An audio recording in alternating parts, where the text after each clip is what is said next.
मिस्र में जोसेफ। इसके बाद उन व्यापारियों ने जोसेफ को मिस्र की ऐसी जगह पर ले गए जगह लोगों को बेचा जाता था।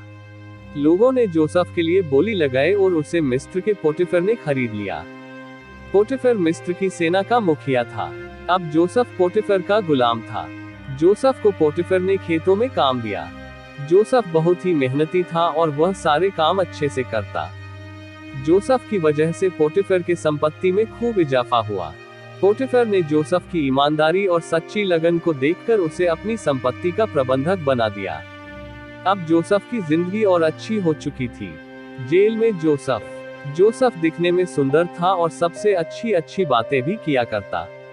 इसी वजह से पोटिफर की पत्नी जोसेफ की ओर आकर्षित होने लगी। वह जोसेफ को अपनी ओर आकर्षित करने के बारे में सोचने लगी। एक दिन पोटिफर काम से दूसरे शहर गया हुआ था। तभी उसकी पत्नी ने मौका देखकर जोसेफ को बुलाया और कहा, सुनो जोसेफ, अंदर आ जाओ, मुझे तुमसे कुछ बात करनी है। जोसेफ अंदर नहीं जाना चाहता था, लेकिन पोटिफर की पत्नी के बार बार विनती करने पर जोसेफ को कमरे के अंदर जाना पड़ा। जैसे ही वह अंदर गया तभी पोटिफर की पत्नी ने अपना मंसूबा उसे बताया। लेकिन जोसेफ ईश्वर पर विश्वास करता था और ऐसा करना उसके लिए पाप था। इससे ईश्वर का अपमान होता, इसीलिए वह उसे मना कर दिया और कमरे से भाग गया। इसके बाद पोटिफर की पत्नी बहुत गुस्सा हुई और उसने जोसेफ को फंसाने का सोचा।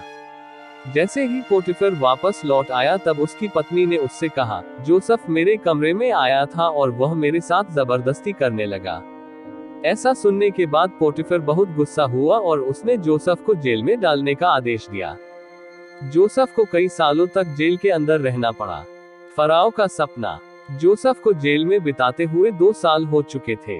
वही दूसरी तरह मिस्र के फराओ को इस बात की चिंता सता रही थी कि उसके 2 सपनों का क्या अर्थ है। मिस्र के फराओ को 2 सपने आते थे जिसका अर्थ जानने के लिए वह बहुत ही व्याकुल था। वह अपने सारे सलाहकारों से इसका अर्थ पूछा, लेकिन किसी को भी उसका अर्थ मालूम नहीं था। फराओ को खबर मिली कि जोसेफ नाम का कैदी सपनों के अर्थ सही बताता था। ये जानते ही फराओ ने जोसेफ को बुलवाया और उसे अपना सपना बताया।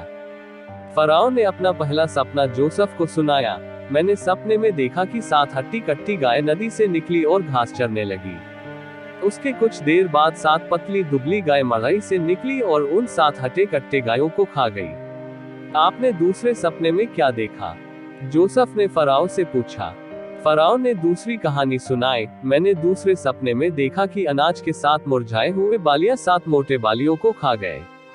जोसेफ फराओ के कहानियों को ध्यान से सुना और फिर उसका अर्थ बताया। मालिक, आपके इन 2 कहानियों का अर्थ है कि मिस्र के 7 साल बहुत ही अच्छे होंगे जिसमें बहुत ही हरियाली होगी, लेकिन ठीक इसके बाद के 7 साल बहुत ही सूखा होगा जिसमें जानवर पशु मारे जाएंगे।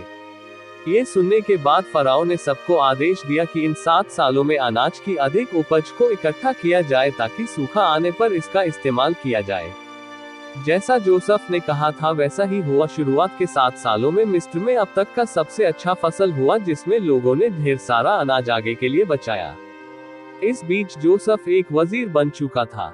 वजीर वह होता है जो राजा के बाद देश का सबसे ताकतवर व्यक्ति होता है।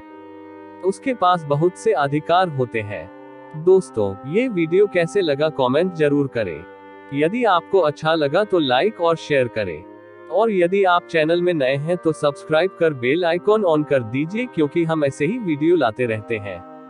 मिलते हैं अगले वीडियो में, तब तक के लिए जय हिंद।